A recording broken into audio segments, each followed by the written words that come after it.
You done with that script yet? No. I have like 20 pages left. Follow me here. It's gonna be great.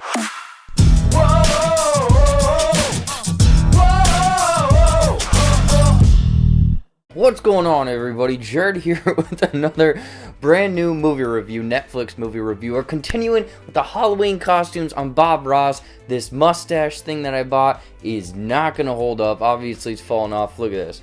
Not even holding up, and I had to use duct tape to hold that on. But yeah, this Halloween costume for this review is Bob Ross. Ooh, a nice happy tree right there. Anyways, though, throw that away.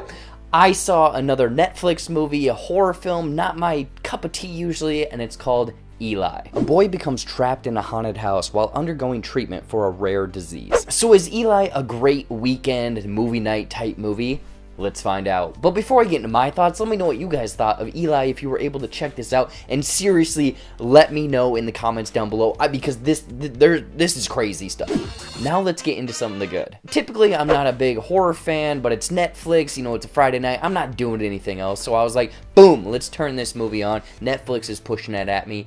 And surprisingly, the setup and everything really got me interested because it's this kid, essentially it's Bubble. The easiest way to describe this movie is Bubble Boy plus a haunted house plus some evil spirits plus a little bit of drugs over here. I'll get to that later. But yeah, I liked all of this combination of everything because this kid is suffering from this illness that we don't entirely know what's going on. His parents take him to this essentially kind of secluded house that's looks old from the outside but very high-tech in the inside, and then he goes through all of these various tests, but you don't entirely know what is wrong with him and what is happening and if it's all part of the side effects of these tests that he's going through. And I thought that the story was crafted very well to give you enough to continue with the story, but not enough to entirely figure out what's going on until the very end. Oh, and one thing, like the biggest part of this movie that really got me was the last 20 minutes. I'm not going to spoil anything,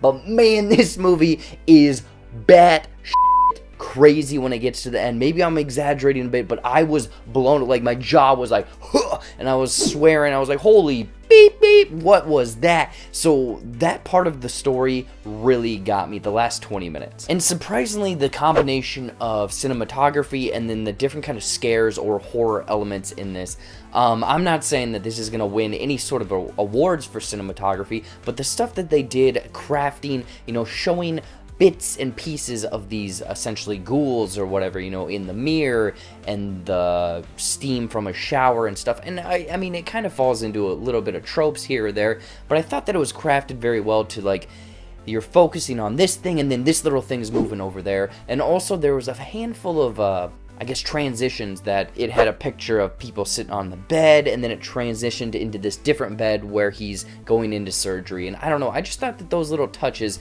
kind of the transition from scene to scene, were done fairly well in this movie. Again, it's not anything spectacular, but I thought it worked pretty well. However, Eli, you know, unfortunately, you know, it's a Netflix movie. I'm not discounting their quality, but it's also a horror film. So you got two things going against it, and it follows a lot of tropes, a lot of horror tropes. So if you are an avid horror watcher, you're a big horror fan, this might come off as a very cliched, stereotypical, a lot of horror tropes type movie.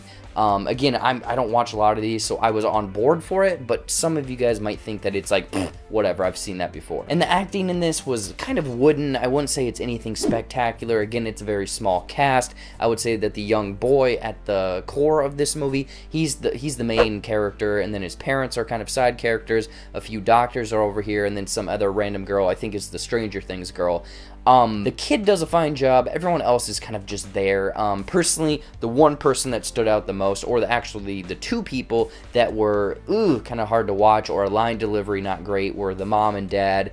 Personally, you know, again, they're just filling in these roles of these generic parents. I don't even remember their names, so it's not a big deal, but the acting isn't the best. And going through this movie, there's elements or reveals every now and then, and personally, once we got to the end of the movie, or certain questions were answered, I felt like other questions that were either set up or revealed or little elements here or there were never fully closed up or answered. So I was still like, what was going on with this? Or how did this end up? Overall, Eli is your stereotypical, you've seen this before, horror type movie, but man, does it have some batshit insanity in there. With it having an intriguing story setup, the last 20 minutes being crazy, and some nice cinematography and horror elements, but with some wooden acting, some horror tropes, and some questions left unanswered. I mean, I'm right on the line of you should see this movie or you should skip out on this movie. If you're sitting at home on a Friday, Saturday night, have nothing else to do, want to watch a nice crazy movie, turn it on. But if you're a horror fan and you're kind of used to tropes and whatnot, maybe this isn't for you. In closing, I'm going to give Eli 2.5 out of 5. What the f***? So what did you guys think of Eli if you were able to check this one out? I want to know in the comments down below. Seriously, let me know what you thought. Anyways, guys, as always, thank you so much for watching. Watch some more videos up there, movie reviews, trailer actions, fun comedy skits. I'm sorry about the mustache. You can't get a great mustache these days anywhere. Follow all of my social media down there. Click that subscribe button. It seriously helps me out. And until next time, plant some nice pretty trees. Nice happy mistake over here.